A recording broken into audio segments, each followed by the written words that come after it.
అంత ఈజీగా ఒప్పేసుకుంటారా? ఒప్పుకుంటే హస్బెండ్ ఎందుకు అవుతారు? అంతే కదా.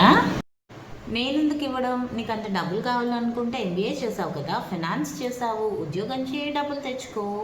ఏమంటావు? హలో మైటీ ఫ్యామిలీ, అందరూ ఎలా ఉన్నారు? మీరందరూ బాగుండాలి అని అనుకుంటూ బ్లాగ్ అయితే స్టార్ట్ చేసేద్దాం. Welcome back to our channel Saveera and Sahasrata vlogs. So మీకు ఇచ్చిన బాధ్యత, మీకు ఇచ్చిన బడ్జెట్లో మీరే మీ రెస్పాన్సిబిలిటీస్ తీసుకోవాలి and vice versa Amrutha alias పాప నాకు ఇచ్చిన దాంట్లో ఎలాంటి రెస్పాన్సిబిలిటీస్ నేను తీసుకోవాలి అని చెప్తా అన్నారు. సో పెద్దవారు చెప్తున్నప్పుడు ఎవరు కాదన్నారు కదా. సో ఆ విధంగానే మా హస్బెండ్ నేను కూడా ఇద్దరం విన్నాము. సో మా అమ్మమ్మ గారు ఇద్దరికి ఏమేమి రెస్పాన్సిబిలిటీస్ ఇచ్చారు, జునో ఇద్దరికి ఏమేమి రెస్పాన్సిబిలిటీస్ ఇచ్చారు. మా హస్బెండ్కి వచ్చేసి అప్పుడు రెంట్ హౌస్లో ఉండేవాళ్ళం కాబట్టి హౌస్ రెంట్, తర్వాత మా పాప school fees, music fees, dance fees, ఇంకా మనకి గెస్ట్లు వచ్చినప్పుడు వాళ్ళ కోసం బయట నుంచి తెప్పించే చిన్న చిన్న మిస్లేనియస్ ఖర్చులు ఉంటాయి కదా అవి, మెడికల్ బిల్, ఇంకా కరెంట్ బిల్. ఇవి మా హస్బెండ్ చూసుకునేవారు. ఆయనకి ఇచ్చిన రెస్పాన్సిబిలిటీస్ అవి. అండ్ నాకు ఇచ్చిన రెస్పాన్సిబిలిటీస్ ఏంటంటే లైక్ మొత్తం హోమ్ మెయింటెనెన్స్ అనమాట. హోమ్ మెయింటెనెన్స్ అంటే ఏముంటుంది మనకి? కిచెన్ మెయింటెనెన్స్ బాగుంటే ఇంకా హోమ్ మెయింటెనెన్స్ బాగున్నట్టే కదా. సో కిచెన్ మెయింటెనెన్స్ నాకేమి ఇచ్చారు అంటే జనరల్గా ఏముంటాయి మనకి? కూరలు, పాలు, సరుకులు, గ్యాస్ సిలిండర్ అండ్ మా వారు అప్పట్లో పాలసీ ఏదో కట్టేవారు. సో దాని రిలేటెడ్ అనమాట. ఓకే, ఈ విధంగా మా ఇద్దరికి చెరో సగం పంచారు రెస్పాన్సిబిలిటీస్, అలాగే మనీ కూడా. నెక్స్ట్ మా హస్బెండ్కి పంచిన దాంట్లో ఆయన జీతం అప్పట్లో చెప్పాను కదా అరౌండ్ 25,000 అలా. సో ఆయన దగ్గర 5,000 మిగిలేవన్నమాట. ఈ 5,000లో ఇప్పుడు నేను చెప్పిన ఖర్చులన్నీ తీసేయగా ఆయన దగ్గర అరౌండ్ 2,000 మిగిలేది. ఆ 2,000లో అప్పట్లో కాలేజ్కి బస్సులో వెళ్ళేవారు మా వారు. సో బస్ పాస్ కూడా తీసుకునేవారు. అది అరౌండ్ ఒక 500 to 650 అలా ఉండేది. సో టోటల్ రౌండ్ ఫిగర్ తీసుకుంటే మా వారి దగ్గర 1,500 రూపీస్ మిగిలేదనమాట. సో ఆ 1,500 రూపీస్తో ఆయన ఆ మంత్ సరిపెట్టుకోవాలి. ఆయన హస్బెండ్స్కి ఏం ఖర్చులు ఉంటాయి? ఏం ఉండవు కదా వేసి అన్నారు మా అమ్మమ్మ గారు. అండ్ నాకు వచ్చేసి అరౌండ్ నాకేమి ఇచ్చారంటే నాకెంత ఇచ్చారు అంటే లైక్ 15,000 అయితే ఇచ్చారనమాట. ఆ 15,000లో ఈ గ్రాసరీస్, కూరలు ఇవన్నీ తీసేగా అడిషనల్గా నాకు 5,000 మిగిలేది. నేను ఆ 5,000 తీసి పక్కన పెట్టేదాన్ని. ఇంకా ఇప్పుడు ఏదైతే 7,000 ఏంటంటే మనకి కూరలకి 1,000 రూపాయలు, పాలకి 2,000, తర్వాత సిలిండర్కి 1,000. అప్పట్లో సిలిండర్ బుక్ చేస్తే కనీసం 400 అయినా మిగిలేదు మనకి 1,000 రూపాయలు. అంటే అప్పటి రేట్లు కొంచెం తక్కువ కాబట్టి అంతే కదా. ఓకే, టైం పట్టింది. నేను ఎలా ఒప్పించాను అనేది మీ అందరితో షేర్ చేసుకుంటున్నాను అనమాట. సో ఒప్పుకోలేదు, అప్పుడు ఒప్పుకోలేదు. తర్వాత అమ్మ ముందు ఎందుకు సీన్ చేయడం అనేసి కామ్గా ఉన్నాం అనమాట.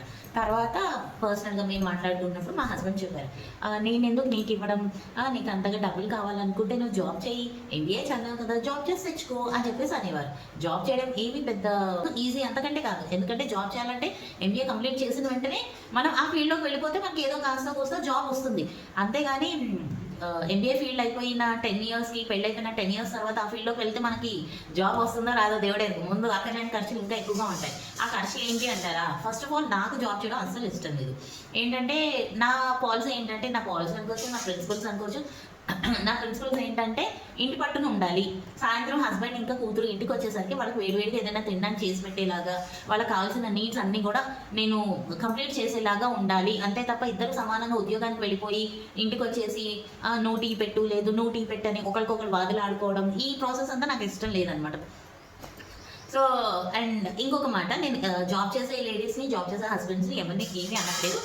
జస్ట్ నా యొక్క ఫీలింగ్స్ చెప్పిన, నా ఎక్స్పీరియన్స్ మీతో షేర్ చేసుకున్నాను. ఓకేనా? మళ్ళీ ఎవరు తప్పుగా తీసుకోకండి. ఓకే, సో అలాగా. అండ్ అలా వాదులాటలు వస్తాయి కదా, ఆబ్వియస్లీ ఇద్దరం అలసిపోయి వస్తాము. అండ్ ఇది కాకుండా మెయిన్గా ఉద్యోగానికి వెళ్ళక ముందు ఒక భారీ ఖర్చు. అప్పట్లోనే క్రచ్ ఛార్జెస్ 10,000 to 15,000 ఉండేది. ఇప్పుడు నేను ఉద్యోగానికి వెళ్ళాలంటే మా అమ్మగారు వాళ్ళు బిజీ, వాళ్ళ ఓన్ ఇండస్ట్రీ వాళ్ళకు ఉంది. సో ఇద్దరు వెళ్ళేవారు ఇండస్ట్రీకి. అండ్ మా అత్తయ్య గారు వాళ్ళు ఊళ్ళోనే ఉండేవాళ్ళు. సో ఇక్కడ చూసుకోవడానికి, పాపం చూసుకోవడానికి ఎవరు లేరు. సో ఇప్పుడు నేనేదో ఉద్యోగానికి వెళ్ళిపోయి దాన్ని ఇక్కడ అక్కడ ఉంచడం నాకు ఇష్టం లేదు. అండ్ క్రచ్లో పెట్టచ్చు కదా అని అనుకుంటారు. చెప్తున్నాను కదా, మనం ఉద్యోగానికి రెడీ అయ్యి వెళ్ళి వాడు ఎంత ఇస్తాడో తెలియదు, కానీ నాకే 20,000 ఖర్చు దాకా ఉంటుంది ఖచ్చితంగా. ఇంకొక 5,000 కట్టు పొట్టు అన్నీ మార్చుకుని వెళ్ళాలి కదా. ఏదో ఇంట్లో వేసుకున్న బట్టలతో ఆఫీసులకు వెళ్ళిపోతా అంటే బాగుండదు. మళ్ళీ ఆఫీస్ కల్చర్కి తగ్గట్టు ఆ clothing, sandals, each and everything మార్చుకోవాలి. అవి ఎంత లేదన్నా మనకి 5,000. So round figure 20,000. నేను వెళ్ళింది లేదు, అటెండ్ అయింది లేదు, ఉద్యోగం తెచ్చుకున్నది లేదు, ఏదైనా చూస్తే 20,000 ఖర్చు. సో నా నాకు అనిపించింది ఇదే ఎగ్జాంపుల్ నేను మా హస్బెండ్కి చెప్పాను. మీరు జాబ్ అంటారు, జాబ్ చేస్తే ఇప్పుడు మనకి డబ్బు ఒకటే కాదు కదా, జాబ్ వల్ల వచ్చి ప్లస్ మైనస్ ఏంటి, ఫ్యామిలీ అంతా నలిగిపోతుంది. ఇప్పుడు నేను అన్ని ఇంట్లో ఉండి టైంకి అన్ని అందిస్తుంటే బాగుంటుంది, ఎవరికైనా బాగుంది అనిపిస్తుంది. ఇంకా వాళ్ళు ఫ్రీగా ఇది చేయి అది చేయి ఈ రకాలు చేయి అని చెప్పి ఆర్డర్ ఇస్తూ ఉంటారు, నేను చేసి పెడుతుంటే బాగుంటుంది. వన్స్ నేను కూడా ఆయన చెప్పినట్టుగా వెళ్తే అప్పుడు తెలుస్తుంది కదా, అదే మనిషిని ఇచ్చే వాళ్ళు లేరు ఏంటిది అని చెప్పేసి అక్కడి నుంచి చిరాకులు పరాకులు ఇవన్నీ అవసరమా. సో ఫస్ట్ ఆఫ్ ఆల్ నాకు అసలు ఇష్టం లేదు బయటికి వెళ్ళి జాబ్ చేయడం. ఇంట్లో ఉండి అండ్ కూతురు ఉంది కాబట్టి దాన్ని ఇంట్లో ఉండి కంటికి రెప్పలా చూసుకోవాలి అనేది నా ప్రిన్సిపల్ అనమాట. కాకపోతే నేను ఇంట్లో ఉండి బిజినెస్ చేస్తాను, ఏం బిజినెస్ చేస్తాను అనేది నేను నెక్స్ట్ బ్లాగ్లో చెప్తాను. ఓకేనా. సో ఇప్పుడు అది కాదు కదా కంటెంట్, అందుకని ఓకేనా. సో ఈ రీజన్స్ చెప్పాను. సో మా వారు ఎవరైనా ఆలోచిస్తారు కదా, మా వారు కూడా ఆలోచించారనమాట. ఓకే అమృత చెప్పేది లాజిక్ కరెక్ట్గానే ఉంది, ఇందులో ఇంకా యాడ్ చేయడానికి తీసివేయడానికి ఏం లేవు కదా అనుకున్నారేమో. ఆయన కూడా యాక్సెప్టెన్స్ ఇచ్చారనమాట. సరే నువ్వు చెప్పింది కరెక్టే, నేను నీకు సపోర్ట్ చేస్తాను అని చెప్పేసి.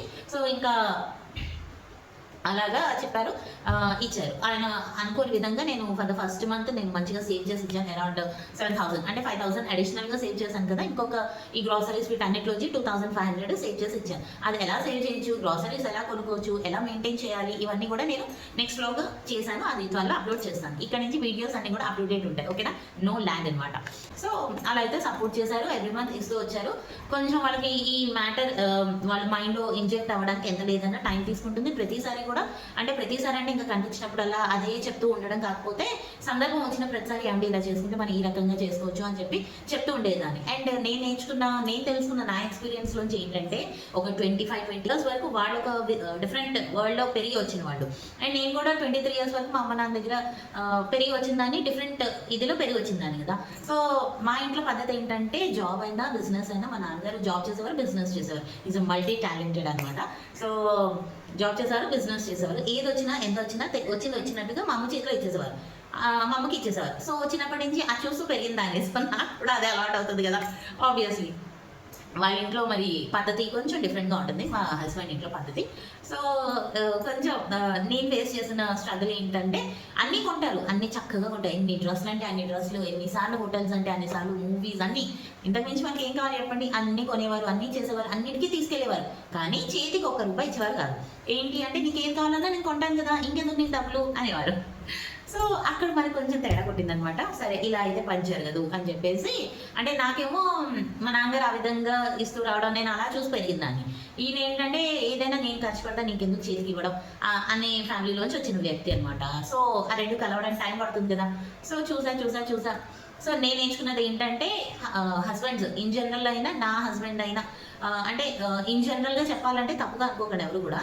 ఇన్ జనరల్గా హస్బెండ్స్ ఎలా ఉంటారంటే ఉద్యోగం పురుష లక్షణం అన్నారు పెద్దవాళ్ళు. సో ఆ రకంగా ఉద్యోగం చేయడం, సంపాదన జీతం తెచ్చుకోవడం, మన బ్యాంక్లో మనం వేసుకున్నామా అవి సేఫ్గా ఉన్నాయా, అండ్ వైఫ్ కానీ పిల్లలు కానీ ఎవరు అడిగినా కూడా మనంతటా అంటే వాళ్ళ చేతికి ఇవ్వకుండా వాళ్ళకి కావాల్సింది మనం ఖర్చు పెట్టామా లేదా అనేది వరకు చూసుకుంటారు అనేది నా అభిప్రాయం. అందరు హస్బెండ్స్ అలా ఉంటారు లేదో నేను చెప్పలేను, కానీ మా హస్బెండ్ అయితే అలా అనుకున్నారు కొంతకాలం. కానీ ఎప్పుడైతే ఇదే కాదండి ఇంకో యాంగిల్లో కూడా చూడండి లైఫ్ని బాగుంటుంది అని కూర్చోబెట్టి చిన్నపిల్లలకి చెప్పినట్టయితే చెప్పాను అనమాట. మీరు అన్నీ చేస్తున్నారు, నేను కాదనట్లేదు, కానీ కొంచెం డబ్బులు నాకు కూడా ఇస్తే నేను కూడా ఫ్రీగా ఖర్చు పెట్టుకుంటాను అని చెప్పేసి చెప్పడం. తర్వాత వచ్చేసి ఇలా చేస్తే కనుక మనం చాలా అంటే ఒకేసారి మల్టిపుల్ నీడ్స్ అనేది మనం మీట్ అవ్వచ్చు. సో అది ఎలా జరుగుతుంది, అఫ్కోర్స్ నేను ఎంబీఏ ఫైనాన్స్ చేశాను, బయటికి వెళ్ళి ఉద్యోగం చేయకపోవచ్చు, కానీ ఇంట్లో ఉండి మన ఇంటికి మనం మేనేజ్ చేసుకునే అంత శక్తి అయితే ఉంది, అంత తెలివైతే ఇచ్చాడు భగవంతుడు. సో అదే చెప్పాను అనమాట మా హస్బెండ్కి. లేడీస్కి సహజంగా భగవంతుడు ఇచ్చే గిఫ్ట్ ఏంటంటే హోమ్ మెయింటెనెన్స్ ఎలా చేసుకోవాలి, అది ఫినాన్షియల్గా అవ్వచ్చు, లేకపోతే ఇలా వస్తువు రూపంలో అవ్వచ్చు, ఎలాగైనా చెప్పాను మా హస్బెండ్కి. ఒకసారి నాకు ఇలా ఇచ్చి చూడండి, మీకు ఎక్కడైనా నేను తప్పు చేస్తున్నాను అనిపిస్తే, అనుకున్న దానికంటే తగ్గించి ఇస్తే కనుక మీరు నాకు ఇవ్వద్దు, నేను మిమ్మల్ని ఇంకెప్పుడు అడగను అని చెప్పేసి ఈ విధంగా ఛాలెంజ్ అయితే ఇచ్చాను అనమాట. ఆయన కూడా ఆ ఛాలెంజ్ అయితే యాక్సెప్ట్ చేశాడు. అలా చెప్పగా నెమ్మదిగా అంటే ఆయన ఒప్పుకున్నారు, కానీ మళ్ళీ ఇచ్చే ప్రతిసారి కూడా ఇవ్వాలంటావా అని. అది ఆబ్వియస్ ఫీలింగ్ కదా. ఇప్పుడు వాళ్ళు కష్టపడి సంపాదించి ఇంట్లో కూర్చునే వైఫ్ నాకు ఇవ్వాలంటే కష్టం నాది, డబ్బులు నావి, నీకు ఇవ్వాలా అన్న ఫీలింగ్ ఉంటుంది కదా. అది జనరల్ కామన్ అది. సో మా హస్బెండ్ కూడా అలాగే ఫీల్ అయ్యారనమాట. అది కూడా ఎక్కువ సార్లు కదా, జస్ట్ 2-3 months అంతే. ఆ తర్వాత చెప్పాను నేనైతే సేవ్ చేస్తున్నాను కదా, మీకు ఇంకా ఏ భయం ఉండదు. మీరు ఎప్పుడైనా మీ దగ్గర ఫినాన్షియల్గా తక్కువైనా కూడా నేను ఉంటాను కదా అండగా. సో మన ఇద్దరం మేనేజ్ చేసుకుంటే బయట దాకా వెళ్ళక్కర్లేదు, సిచ్యువేషన్ మనం సాల్వ్ చేసుకోవచ్చు అని చెప్పేసి చెప్పేదాన్ని. సో ఆ విధంగా ఆయన విని విని విని ఫిక్స్ అయ్యారు. సో నేను చెప్పేది ఏంటంటే, వాళ్ళకి తెలియని ప్రపంచంలో అదే ప్రపంచం అనుకుంటారు, కానీ కూర్చోబెట్టి అలా కాదండి, మనం ఇలా కూడా చేసుకుంటే చాలా రకాలవి అంటే చెప్తున్నాగా మల్టిపుల్ నీడ్స్ అనేది మనం మీట్ అవ్వచ్చు, కావాల్సింది కొనుక్కోవచ్చు, అనుకున్నది చేసుకోవచ్చు, ఎక్కడికైనా వెళ్ళాలంటే వెళ్ళొచ్చు, అలాగా అన్ని రకాలుగా మనం ఇది చేయొచ్చు. ప్లస్ డబ్బును అంతటిని ఒక్కసారి ఒక్క చోటే కాకుండా వివిధ రకాలుగా పంచి పెట్టినట్లయితే అది పెరుగుతుంది, మనకి ఎక్కువగా ఉన్నట్టు కనిపిస్తుంది అని చెప్పేసి ఇలా వివిధ రకాల ఎగ్జాంపుల్స్ ఇచ్చేదాన్ని అనమాట. సో అవి చూసి ఓకే, ఎక్కడ తీసి అంటే మైనస్ చేసేలా లేకుండా ఉండేది నా పాయింట్స్ అన్ని.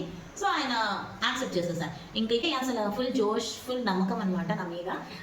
నమ్మకం ఉంది కదా అని చెప్పేసి నేను కూడా చాలా జాగ్రత్తగా ఉంటాను. ఏదో నమ్మకం పెట్టుకున్నారు కదా అని పోయి తప్పటడుగులు వేసేసి నమ్మకం గెయిన్ చేయడం చాలా కష్టం, పోగొట్టుకోవడం చాలా ఈజీ. సో ఆయన నా మీద నమ్మకం పెట్టుకున్నారు కదా అని నేను రాంగ్ స్టెప్స్ వేయడము అలాంటివి నేను చేయలేదు. అడుగడుగునా చాలా సాక్రిఫైసెస్ చేసుకుంటూ నెమ్మదిగా అన్నీ మా అమ్మమ్మ గారి గైడెన్స్లో ఖర్చులు ఎలాగా కంట్రోల్ చేయాలి, ఖర్చులు ఎలాగా మనం అధిగమించాలి, ఎలా సేవింగ్స్ చేయాలి అన్నీ నేర్చుకున్నాను అనమాట. అలాగే అన్నిటినీ నెగ్గుకుంటూ వచ్చాను. అండ్ ఇప్పుడు ఒకవేళ ఆయన దగ్గర ఉన్నా లేకపోయినా అమృత అని అంటే ముందు నేను భయపడతాను అవునా అని, కానీ ఆయన అయితే ఎప్పుడు ఒకటే అంటారు, నీ దగ్గర ఉన్నాయి కదా, నువ్వు హ్యాండిల్ చేస్తావు సిచ్యువేషన్స్ని, నాకు తెలుసు అని. అలా ఆ రకంగా నమ్మకం లేని స్టేజ్ నుంచి నమ్మకం తెచ్చుకున్నాను అనమాట. అంటే నుంచి ఎవ్రీ మంత్ ఇంకా మా అమ్మమ్మ గారు ఎవ్రీ 2 years ఎవ్రీ 3 years కానీ పెట్టారేమో రూల్. నేను మాత్రం బయట రేట్లు ఇప్పుడు according to the outside prices మీరు నాకు దాని తగ్గట్టు ఎవ్రీ ఇయర్ ఇంత ఇవ్వాలి అని చెప్తూ వచ్చేదాన్ని. అలా ప్లాన్ చేసుకునేదాన్ని. అండ్ ఫైనల్గా ఇల్లు అయితే మెయింటైన్ చేస్తున్నాం, కావాల్సింది కొనుక్కుంటున్నాము. అండ్ ఏ ఐటమ్ కావాలన్నా మేము ఈఎంఐలో కొనుక్కునేవాళ్ళం. EMI is the best option అండి, ఎందుకంటే మన ఈఎంఐ అనేది మనం ఎంతలో ఆశించవచ్చు, ఎంతలో కొనుక్కోవచ్చు అనేది మనని కంట్రోల్ చేస్తుంది అనమాట. అండ్ టీవీ కావాలనుకోండి, మొత్తం దాచుకున్న డబ్బులన్నీ టీవీకే పెట్టేసి అయిపోతుందా? మన తిండి బట్ట ఇవన్నీ గడవాలి కదా. కాబట్టి ఈఎంఐలో తీసుకుంటే కొంచెం డబ్బులు టీవీ కట్టి మిగిలిన డబ్బుల్లో కావాల్సినవన్నీ కూడా సమకూర్చుకోవచ్చు, అలాగే కావాల్సిన నీడ్స్ అన్నీ కూడా మీట్ అవ్వచ్చు అనేది నా ప్రిన్సిపల్ అనమాట. అండి ఈ రోజుకి ఈ వ్లాగ్ కనుక ఈ వీడియో కనుక మీకు నచ్చినట్లయితే లైక్ చేయండి, షేర్ చేయండి, కమెంట్ చేయండి, సబ్స్క్రైబ్ చేయండి. లైక్ చేయడం వల్ల యూట్యూబ్ మా వీడియోని ఇంకొంతమందికి షేర్ చేస్తుంది. దాన్ని సబ్స్క్రైబ్ చేసుకోవడం వల్ల మీకే బెనిఫిట్ అండి. ఏ కొత్త వ్లాగ్ అప్లోడ్ చేసినా కూడా మీరు వెతుక్కోవాల్సిన అవసరం లేదు, మీకు నోటిఫికేషన్స్ అనేవి వచ్చేస్తాయి ఎప్పుడు ఏ టైంలో అప్లోడ్ చేసినా, ఓకేనా. అండ్ ఇంకొకటి ఏంటంటే, వీడియో నచ్చితే లైక్ చేయండి, నచ్చకపోతే డిస్లైక్ చేయండి. కమెంట్స్లో నచ్చితే ఏం నచ్చిందో రాయండి, నచ్చకపోతే ఏం నచ్చలేదో రాయండి. అండ్ మీకు ఇంకేమైనా కావాలనుకుంటే కూడా అడగచ్చు, ఓకేనా. సో మళ్ళీ నెక్స్ట్ వీడియోతో మీ ముందుకు వస్తాను. అంటిల్ దెన్ బాయ్, నమస్తే.